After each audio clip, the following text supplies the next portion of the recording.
Good morning and welcome to the Unitarian Universalist Church of Salem.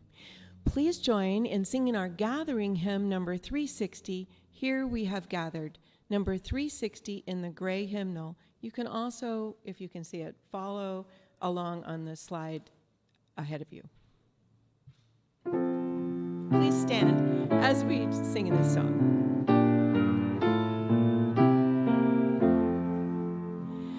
Here we have gathered side by side, circle of kinship, come and step inside. May all who seek here find a kindly word. May all who speak here feel they have been heard. Sing now together this our heart's own song. Here we have gathered, called to celebrate days of our lifetime, matters small and great. We of all ages, women, children, men, infants and sages, sharing what we can. Sing now together this our heart's own song.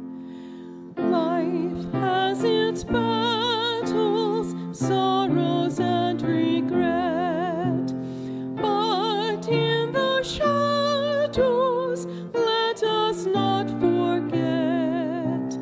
We who now gather know each other's pain. Kindness can heal us, as we give we gain. Sing now in friendship this our heart's own song. Good morning, and welcome to the Unitarian Universalist Congregation of Salem. I'm Sarah Pickett, your celebrant today. Brenna Norville was going to be celebrant, but she decided to go have needed hand surgery, which is good. So we wish her well, and if you like what I read, please be sure and let her know. Today we have Reverend Mark Gallagher with us again, 2 times in 1 month. All right, that's great. Yay, absolutely. If you missed his sermon 2 weeks ago about self-care and breathing and trying to prevent, was it panthers or leopards? I forget. Leopards, sorry. Panthers are in a different part of the world. Leopards from attacking you at all times. Please check it out on our UUCS YouTube website. So, to start us off, a poem by Kathleen McTeague. Into this home, we bring our hunger for awakening. We bring compassionate hearts and a will towards justice. Into this home, we bring the courage to walk on after hard losses. Into this home, we bring joy and gratitude for ordinary blessings. By our gathering, we bless this place. In this shelter, we know ourselves blessed. Welcome. Glad you have joined us. Community is the spirit, the guiding light of the tribe, whereby people come together in order to fulfill a specific purpose, to help others fulfill their purpose, and to take care of one another. And in the spirit of community, let us join and say together our affirmation. Love is our doctrine. Compassion is our way. Here we create a joyful home for free religious exploration. Build a community of caring fellowship. Nurture the hopes and serve the needs of our world.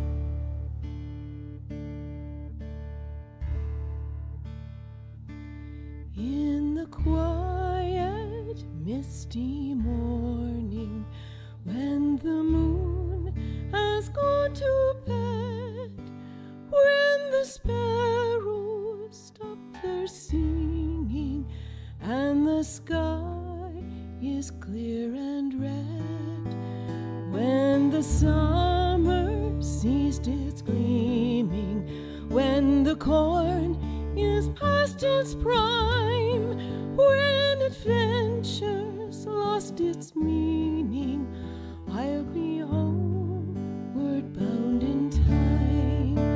Bind me not to the pastures, chain me not to the plow, set me free to find my calling, and I'll return to you somehow.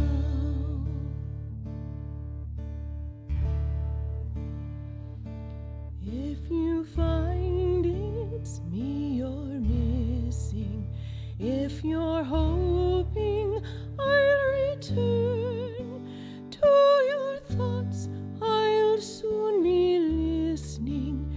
In the road I'll stop and turn, then the wind will set me racing as my journey nears its end, and the path I'll be retracing when I'm homeward bound again. Bind me not to the pasture, chain me not to the plow, set me free to find my calling, and I'll return to you somehow.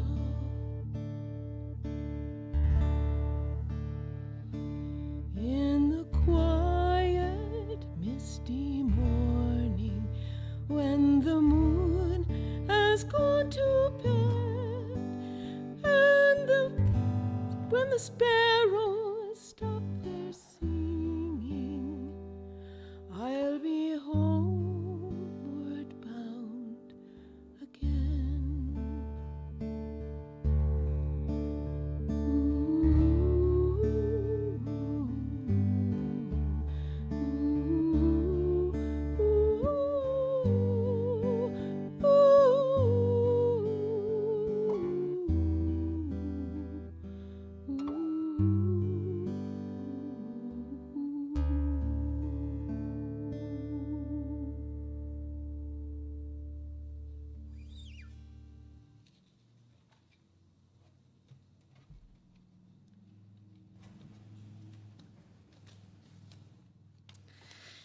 Each week, we light 3 chalices. The first is for our friends and members here, the Unitarian Universalist Congregation of Salem.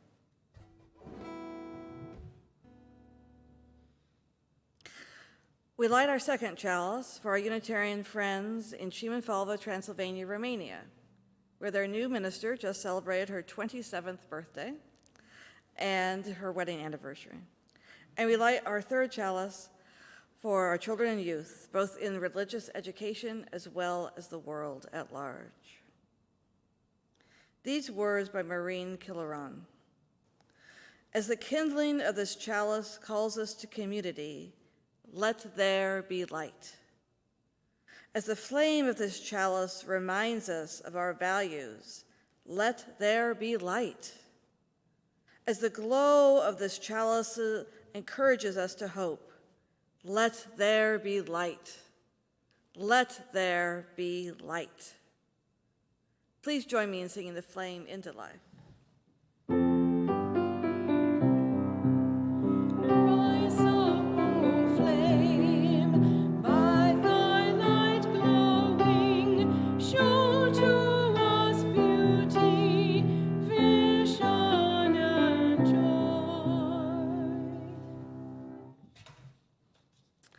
So, as you know, we have been trekking the journeys of our children in their mini camps. Last week, it was Broadway Camp, and thanks so much to Marcia Christensen. Did you all have a good time, Marcia?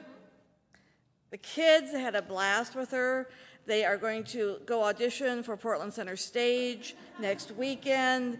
And just think, they started here. Isn't that lovely? This coming week, it's Harry Potter.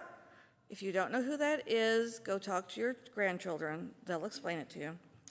They're having a sorting hat, butterbeer, the golden snitches, that's turned into some sort of snack item, a mystery maze, and they're going to make a wand.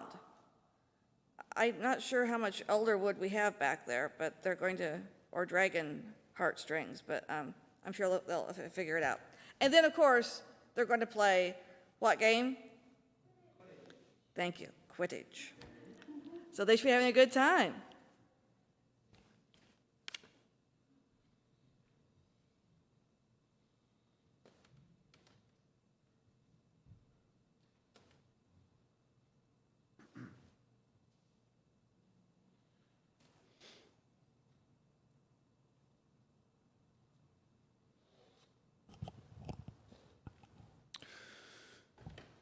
We're all familiar with suffering in its many forms, and so we're moved to compassion for others in their time of suffering. Our hearts resonate sympathetically with theirs, and that's an important expression of our full humanity. I invite you now to bring to mind the sufferings that are upon someone that you know, be they physical sufferings, situational difficulties, mental or emotional distress.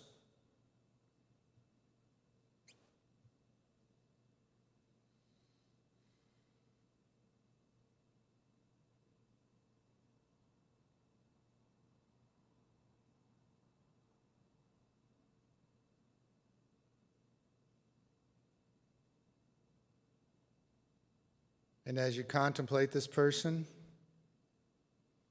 open your heart to them in mercy for their suffering and well-wishing.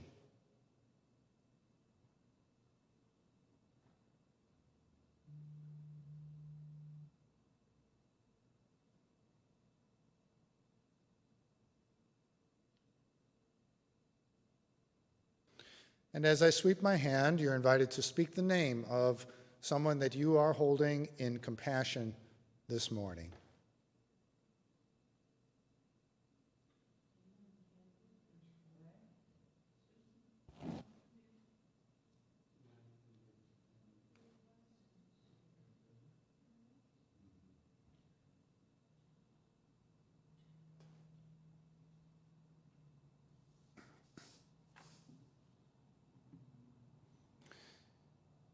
Each of us also has very much to be grateful for. So often we tend to take things for granted instead give our attention to problems and imperfections. So I invite you now to call to awareness some situations or events which merit gratitude.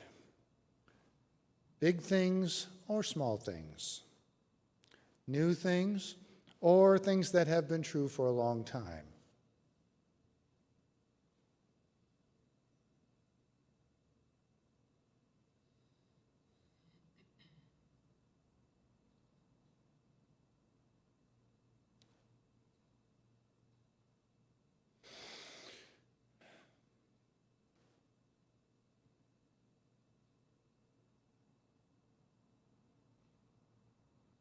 Savor these things and let genuine gratitude arise in your heart.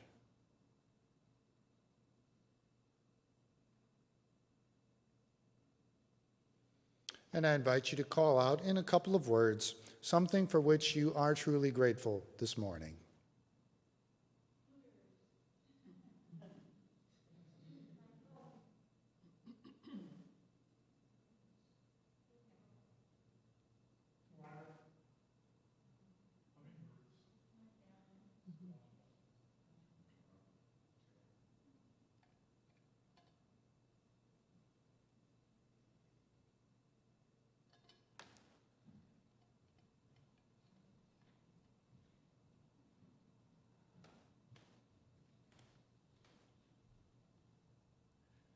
Good morning. I'm George Pitter, your Lifelines Lay Ministry representative this morning.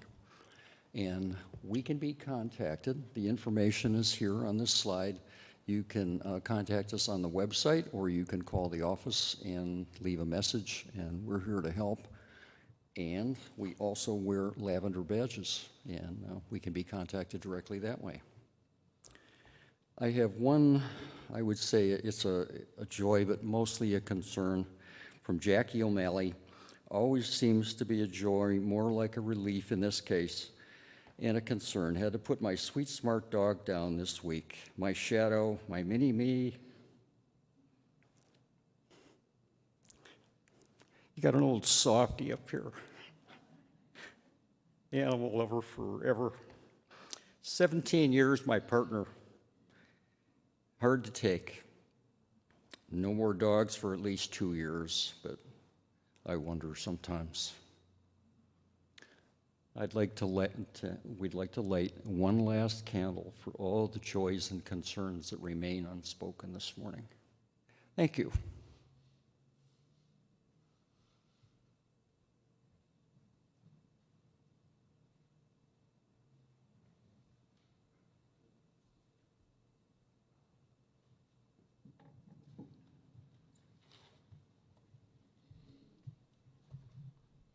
Our pastoral hymn is number 6, Just as Long as I Have Breath. Number 6 in the gray hymnal in front of you.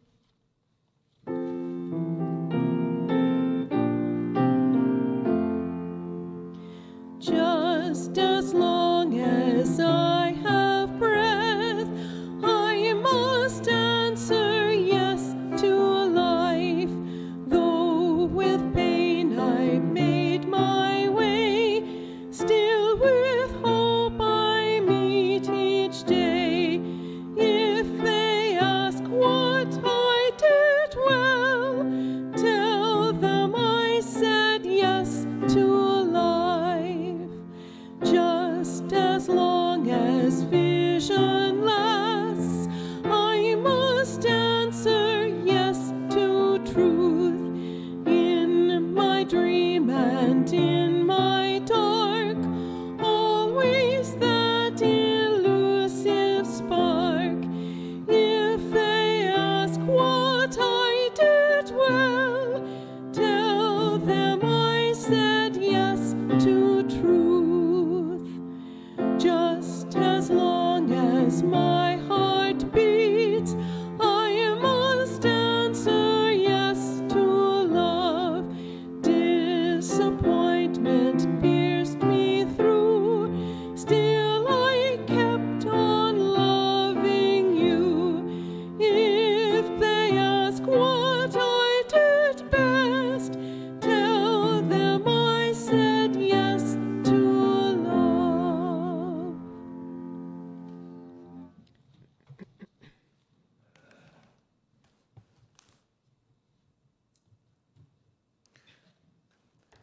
We are all longing to go home to some place we have never been, a place half remembered and half envisioned, we can only catch glimpses of from time to time.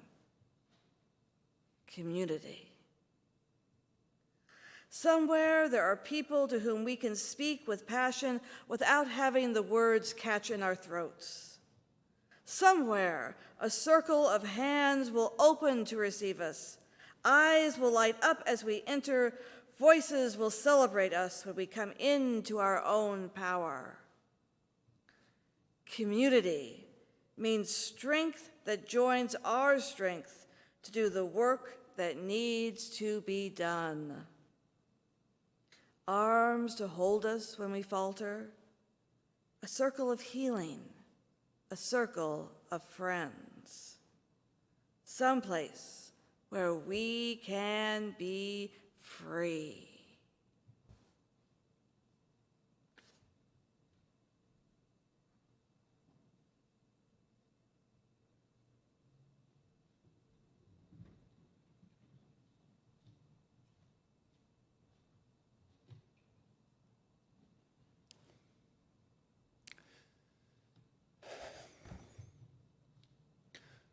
Home.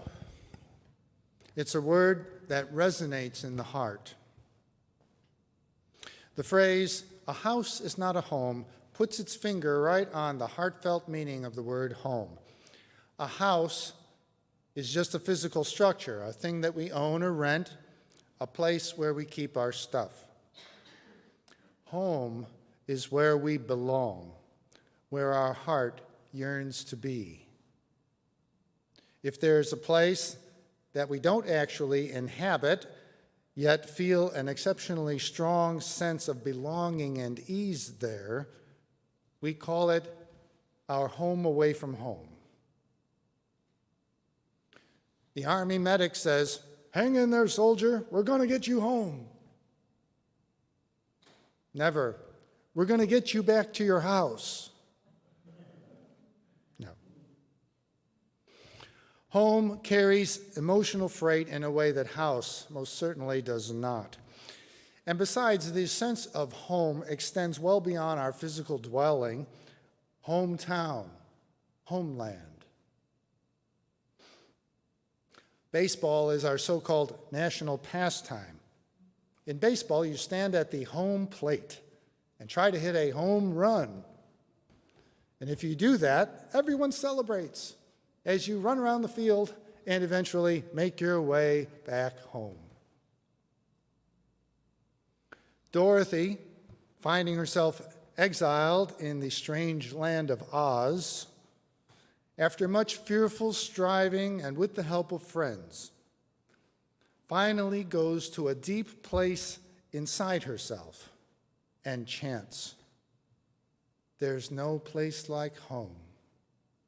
There's no place like home."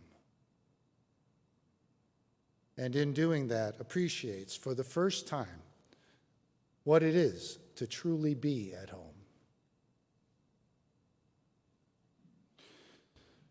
This sensibility has very deep cultural roots. One of the founding epics of Western civilization tells the tale of Odysseus, who leaves his home to do his duty, fighting the Trojan War, and then spends many years on difficult and psychologically significant journey home, the Odyssey. And then there is Jesus' parable of the prodigal son, who petulantly leaves home and neglects family obligations to pursue a life of partying. When that reaches a dead end, he returns home, and here's the main point. And there he is welcomed and forgiven.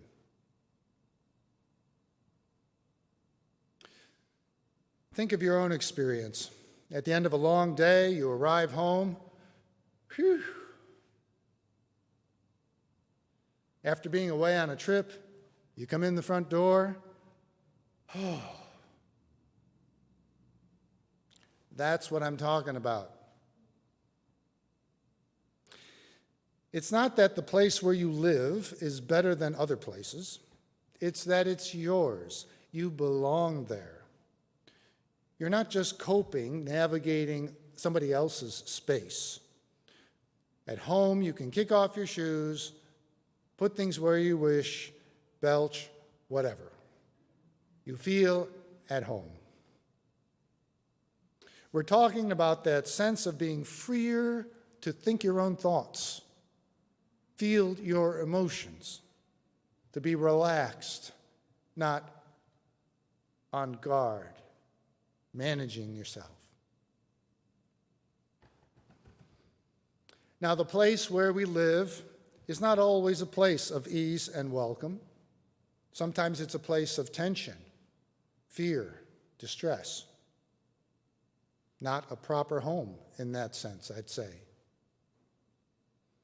Our reflection today is not about the place where we keep our stuff or the place where we spent our childhood.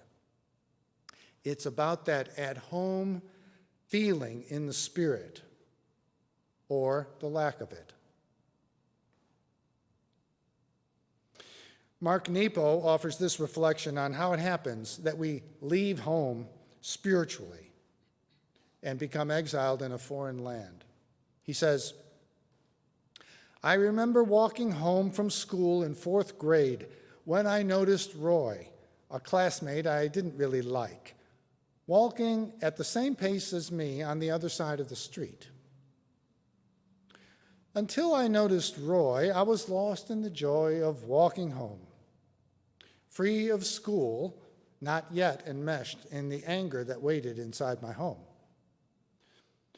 But once seeing Roy, I began to walk faster to try to outwalk him. He, of course, immediately sensed this and picked up his gait. As he strode ahead of me, I felt lacking, and so I stepped up my gait. Before I knew it, we were racing to the corner, and I felt if I didn't get there first, I would be a terrible failure. Nepo goes on. I've lived enough in the world to know by now that this is how our ambitions evolve. We first find ourselves alone in the joy of what we're doing. But somehow, there are suddenly others along the way, and we lapse into the breathless race of comparison. Comparison. And then we are hopelessly running to avoid being termed a failure. We launch into the nearest goal as a purpose. If we can't find one nearby, we're thought to be adrift. But our lasting sense of purpose is our breathing. It's in our being.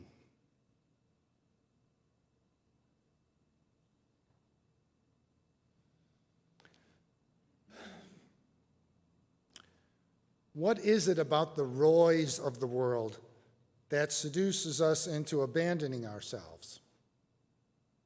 There we are, walking along, at home in ourselves, joyful in being alive, regarding ourselves and our situation as perfectly adequate.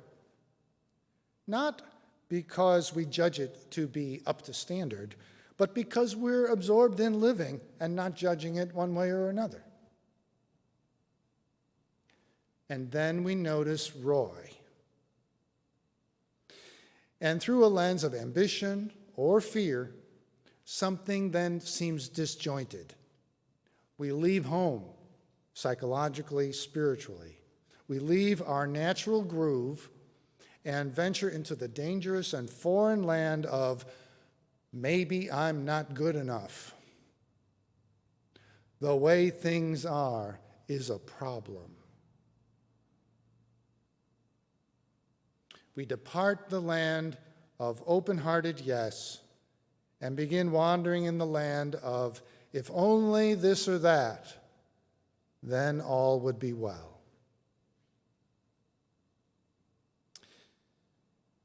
We may or may not think of it that way.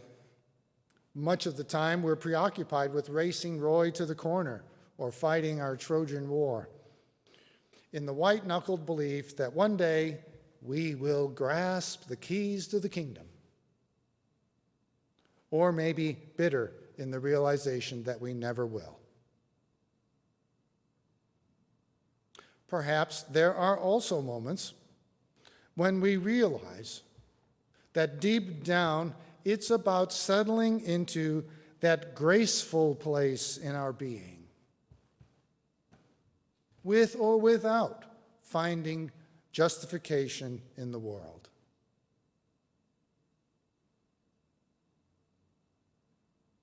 Claiming, accepting our natural birthright, the right to be as we are made, to live this actual life.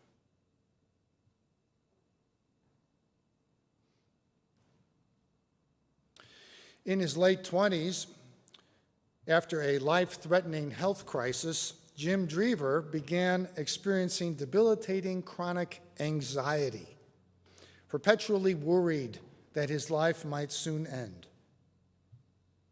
Fairly quickly, he came to realize that his main problem was the agitation in his mind and spirit, and he began looking for a more open-hearted way of living.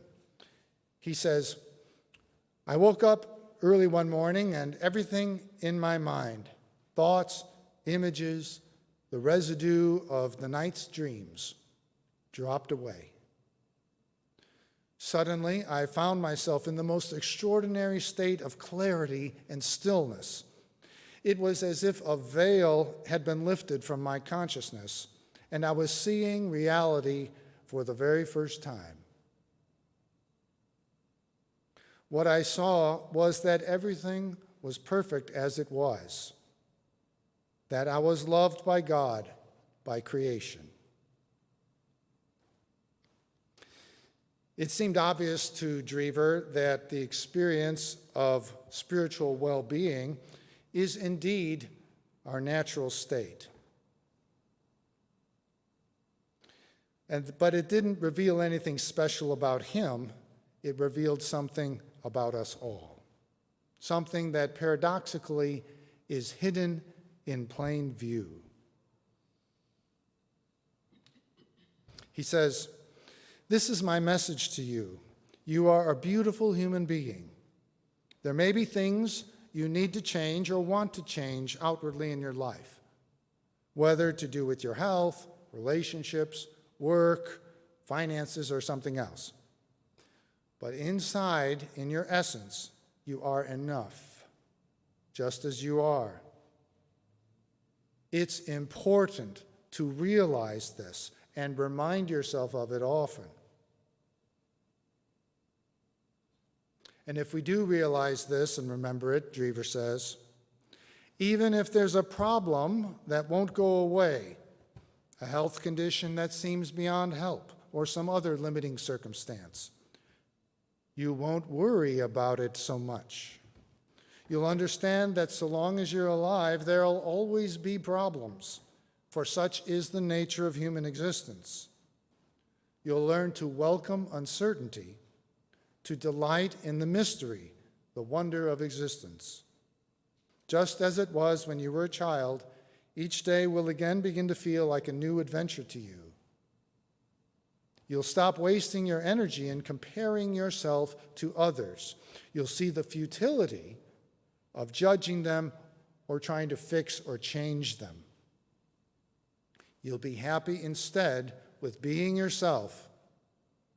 You'll realize that to express yourself in this way is the most valuable gift you can ever give anyone.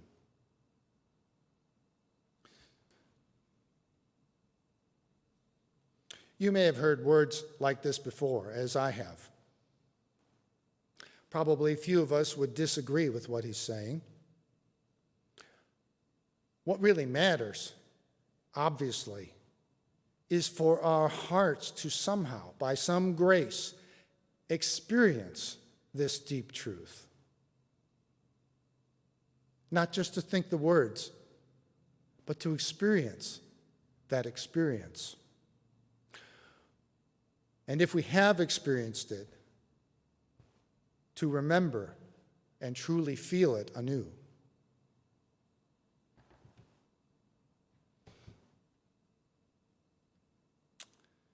T.S. Eliot, in this section from his well-known poem, Little Gidding, points in a different way to the strange paradox of discovering, after much journeying and striving, that our destiny is the very home from which we started and in a mysterious way never really left. He says,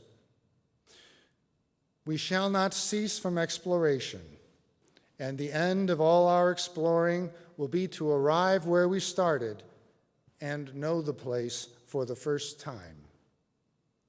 Through the unknown, unremembered gate, when the last of earth left to discover is that which was the beginning. At the source of the longest river, the voice of the hidden waterfall and the children in the apple tree.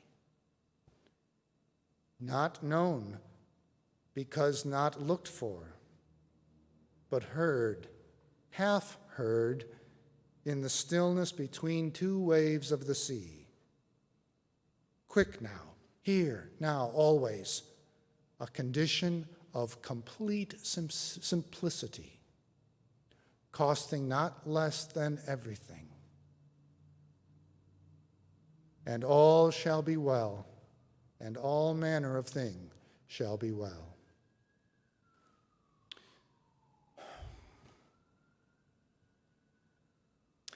Many people have experienced transcending mystery and wonder in one manner or another. There's a large body of testimony on their part.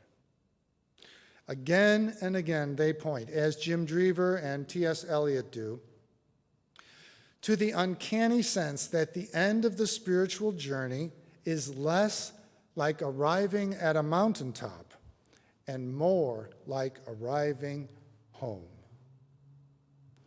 It's uncannily familiar. Yes, of course, people always seem to say. And yet it's also supremely fresh, as though never experienced before. This marvelous present moment, which is superficially like many other moments that we have experienced as bland. This marvelous present moment actually has never been experienced before. It's not a matter of creating a terrific new self. It's realizing and inhabiting the truer, deeper dimensions of this self, this magnificent, quirky, sometimes absurd self. Awakening to this and realizing and really experiencing in our heart that it's okay to feel our emotions as they are, including the embarrassing ones, the unflattering ones, the inglorious ones. Realizing that it's okay not to please other people. Okay not to please ourselves even.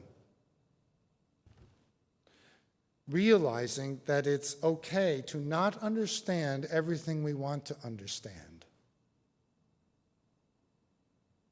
Okay for the world to be contrary to the way we would have it. Okay to dance and play and wrestle and maybe even fight with our neighbors in the giant improvisation of the human social world. Now, in my forgetful, not at home state, I grit my teeth and shake my fist at all sorts of things. Pain and discomfort, of course, but more often, frustrations, inconveniences, embarrassments. Oftentimes, when events in the big world or in my small world don't go the way I want them to or the way I feel they really should,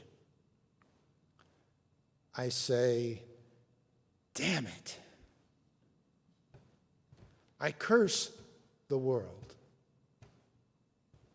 I curse the world and run away from home.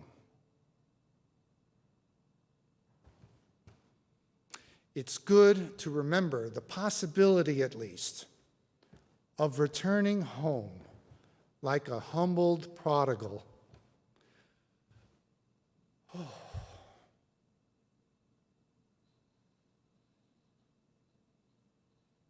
Regardless of whatever Roy might be up to.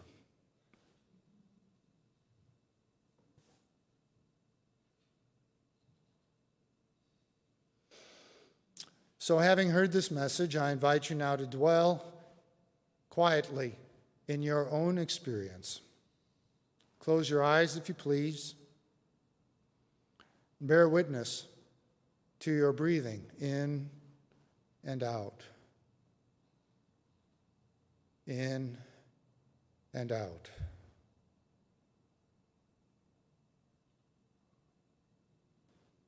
Gently notice any thoughts which arise, any feelings.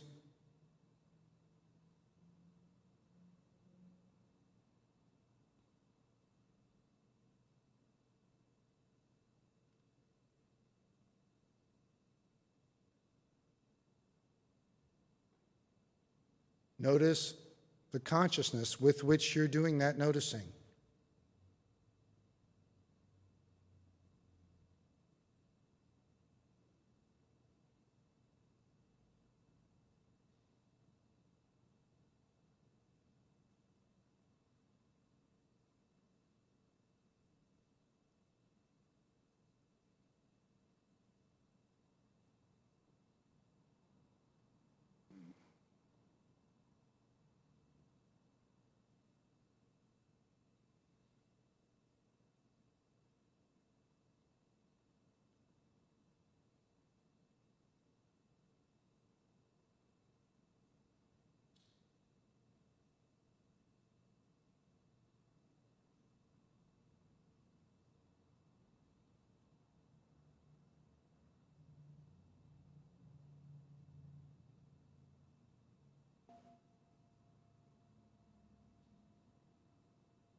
If your actions inspire others to dream more, learn more, do more, and become more, you are a leader.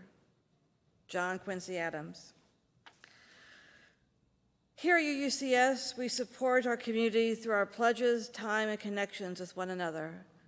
We support the Salem community through donations to the Marion Polk Food Share, and for the month of August, LUS, Latinos Unidos Siempre, an organization that exemplifies John Quincy Adams' quote. Through their work, they inspire Latinos youth to dream, learn, and do more than they think possible. If you are in person, you may donate for the Marion Polk Food Share by putting items in the little red wagon that is coming up. And monetary donations may be put in the baskets that are being passed, or you may also visit the website to donate. Thank you for maintaining the community of UUCS as well as helping the wider community of Salem.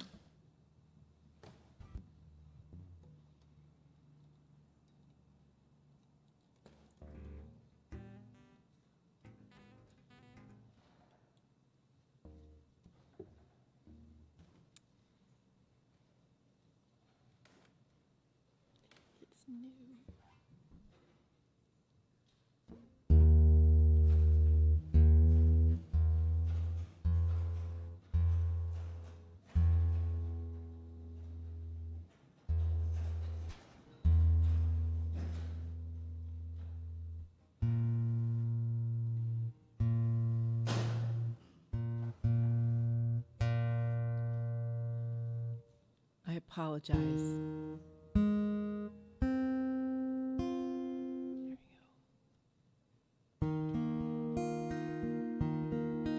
I see trees of green, red roses too.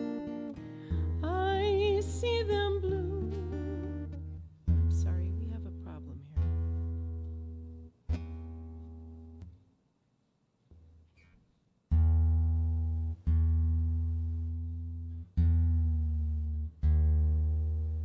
There we go.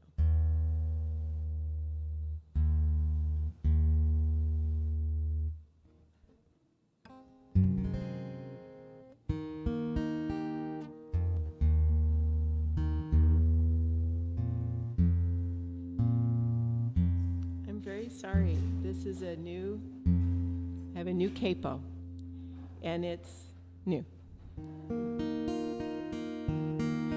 I see trees of green, red roses too. I see them blue for me and for you, and I think to myself, what a wonderful world.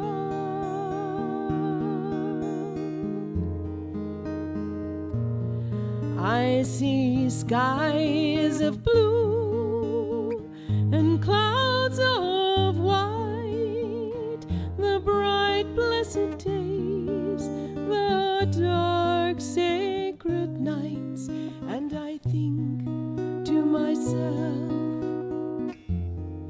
what a wonderful world.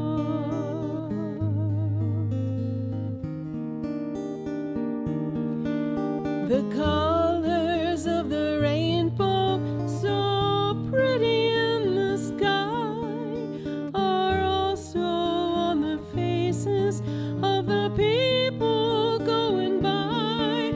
I see friends shaking hands, saying, how do you do? They're only saying, I love you. I hear babies cry, I watch them grow. They'll learn much more than I'll ever know. And I think to myself, what a wonderful world.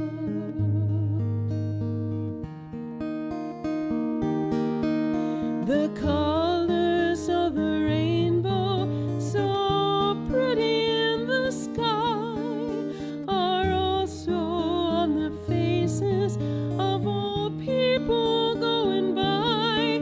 I see friends shaking hands, saying, how do you do? But they're really saying, I love you. I see trees of green, red roses too. I see them bloom for me and for you. And I think to myself, what a wonderful world.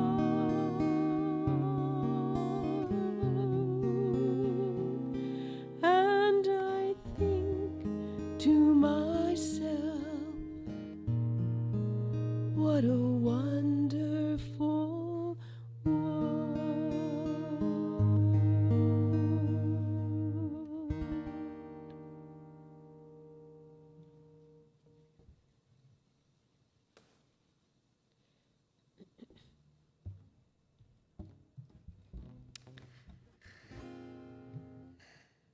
Thank you, Marcia. That was beautiful.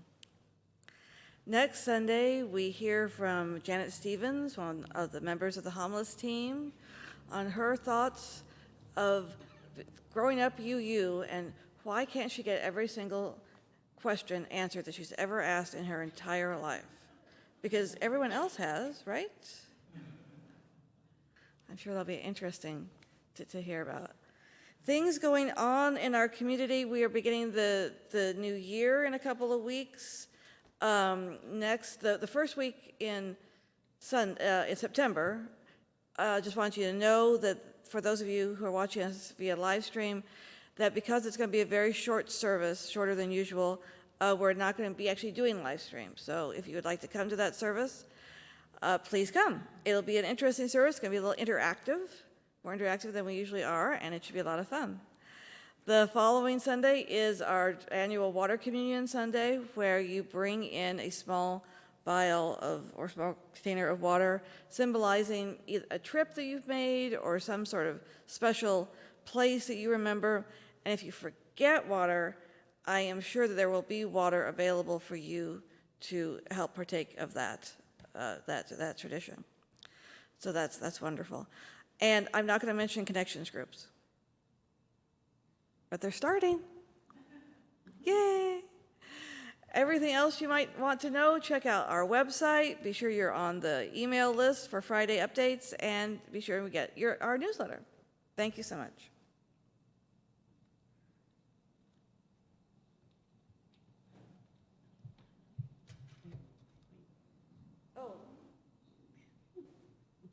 So sorry, I was part of the group that made these changes in the service, and I can't keep track of them apparently. So Reverend Gallagher will come up and light our social justice candle, carrying the social justice lantern as a symbolic reminder of the light and justice we carry out into the world. As we extinguish the chalices, let's hear these words from Isaiah 55. For you shall go out in joy and be led back in peace. The mountains and the hills before you shall burst into song, and all the trees in the field shall clap their hands.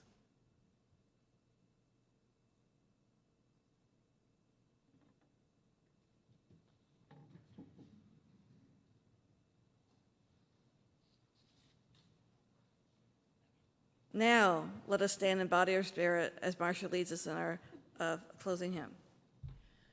And our closing hymn is number 159 in the Gray Hymnal, This Is My Song, the beautiful melody of Jean Sibelius, Finlandia.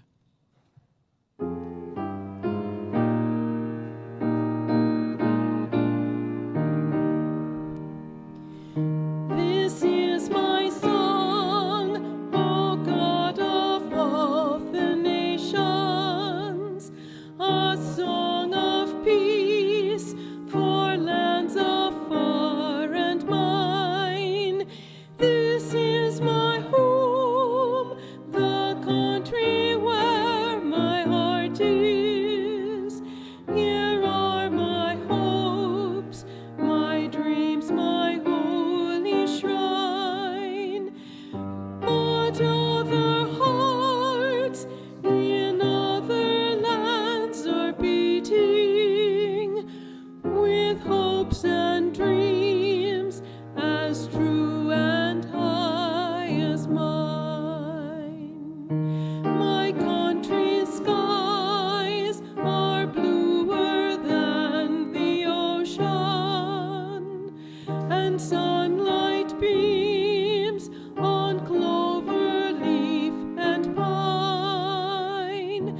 But other lands have sunlight too, and clover, and skies are everywhere as blue as mine. Oh, hear my song, thou God of all the nations, a song of peace for their land and for mine. Please remain standing and join me for our closing words. May faith in the spirit of life, hope for the community of earth, and love for the sacred in one another be ours now and all the days to come.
Yeah, the